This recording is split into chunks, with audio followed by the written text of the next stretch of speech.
Jim here, Jim's Hot Rods and Beyond.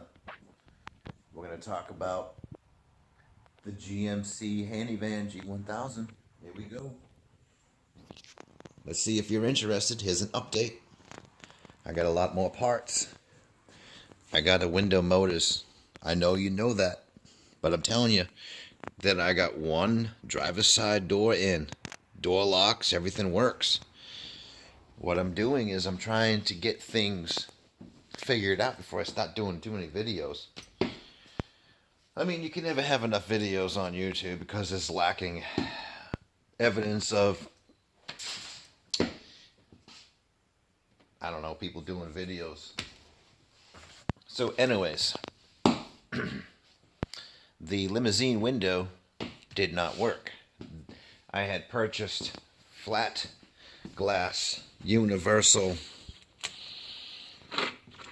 goofy thingamabob with no instructions. You know what? Hey, it's got an electric motor. I see this little thing over here, and this thing goes up and down, and you know, it's pretty simple to fix. You know, ground to one side, ground to the other side, up and down, left to right, blah blah blah, yada yada yada. Wrong answer. I don't even know if these are going to work in the doors in the front. And I spent, $300 on motors that once you install, you can't return. So, and it's, you can't give, bad feedback, or you can't give judgment to the companies that make them because, they say, hey, we made these for flat glass. Well, I'm sure of that. I'm sure that this window motor fits a 35 Ford or something like that. But this is a 66 van where there's no provisions. So let's get back to you. What's going on with the window motor in the partition glass? That motor or window only went up about 6 inches. And every time I would go up, because you got to get the glass, which is the glass is 16. I have a template right there, which is only 16 inches. So, because limousine windows, here's two factors. In a limousine, they have a partition glass, which is a seat inside a car or an SUV. They're lacking one element, and that is what? The engine in the middle of a vehicle. Okay, this is just unheard of. So that's what I'm dealing with. I would have no problem with that there motor if I had no engine, because you have all of this room.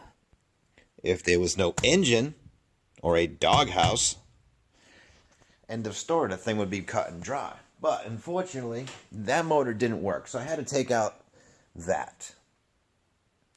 If somebody wants to do this to a van, go for it, by all means. I'm going to give you a hint. This is what I found out.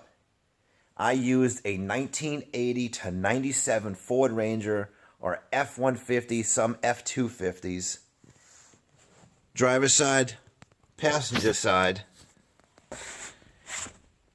window motor. I bought the entire motor and window regulator, the whole thing together, for $29 delivered. Okay,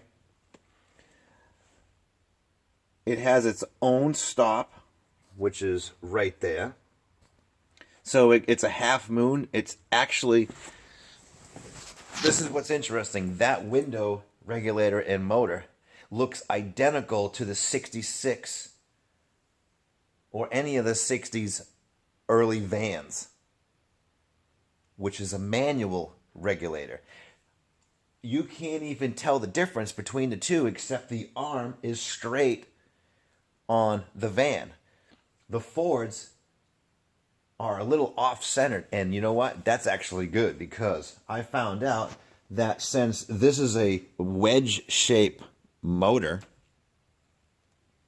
that I need, because the seat, I put all of the degrees into the back of the headrest and stuff like that with the panel. So I know I needed some kind of offset. So I found that sucker on eBay. I looked at thousands of window regulator motors on eBay. That's all I do is I shop on eBay for things like this, especially when you're building custom cars. You never know what you can find, vintage or new. That happens to be brand new, made, hey, whatever, over the pond, whatever. I paid $29 for it. I don't care. And guess what? The thing works phenomenal. It works perfect. What I do is I since this is I need a 16-inch piece of glass, it needs to go all the way down flush with the top. And it has to stop at the bump stop, which is right in here, or the wood. This is all the same from here and across the other side. I centered the regulator with the back of the seat because this was facing down in the down position anyways. Now here's the thing. Ford has a special caption. And let's see if you can see that. This is a square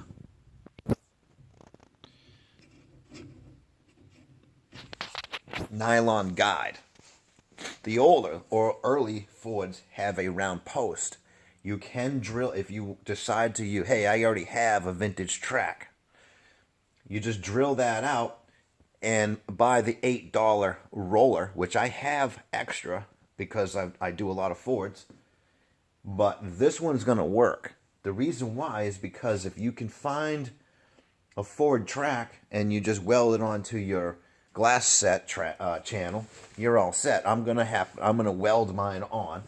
Since I ran out of Ford tracks for that, because that actually measures 1 inch by 5/16 thick nylon guide, I'm going to show you this. I made this new one. I made this out of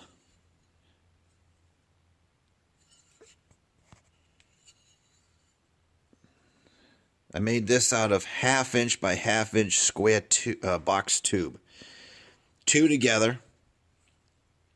Before you weld them, I put a 1/4-inch piece of plate in between as a space, and then I just welded them up flat. Put them in the Bridgeport.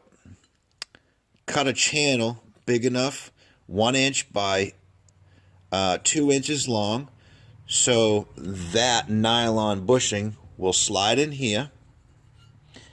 And then I relief cut this on both sides, so it actually looks factory. I'll just put some black paint on this thing and you won't even know. But I'll put that right in there like so. You just kind of stick it on there, slide it over, and that's it. And that just basically hits the bump stop. I'm going to put another bump stop on this side too. So I already have one there. I'm going to have one here too. Now, the only reason why it's not sitting flat is because I don't have the window channels in. Now, I'm going to show you what a window channel looks like. It actually looks like this right here. This is for the door on the front. Now, I'm going to have to make me a couple of more of these. Now, I actually made a few of them. I make them out of 3/4-inch square tube, and I cut the tube down the side, and that's it. In a standard 5/8 by 9/16 window channel molding from Steel Rubber Products fits right into this. It glues right in. So what I'm going to do is I'm going to make a couple of these, and that right there is going to go in the side right there, so the glass will have a new run on both sides. Okay, so this would be called a side run. One on the left, one on the right. Yeah. I'm going to glue the channel in, and then you have one here, 2 stops, and that baby rolls up and down. So if you're interested in that, by the way, this takes a long time. I've been working on this seat for about a year, as you can tell in my videos. I'm not sure if the date's on the videos, but yes, right now it's over a year, 17 months. So this is not done, but I'll see you on the next video. Have a good day.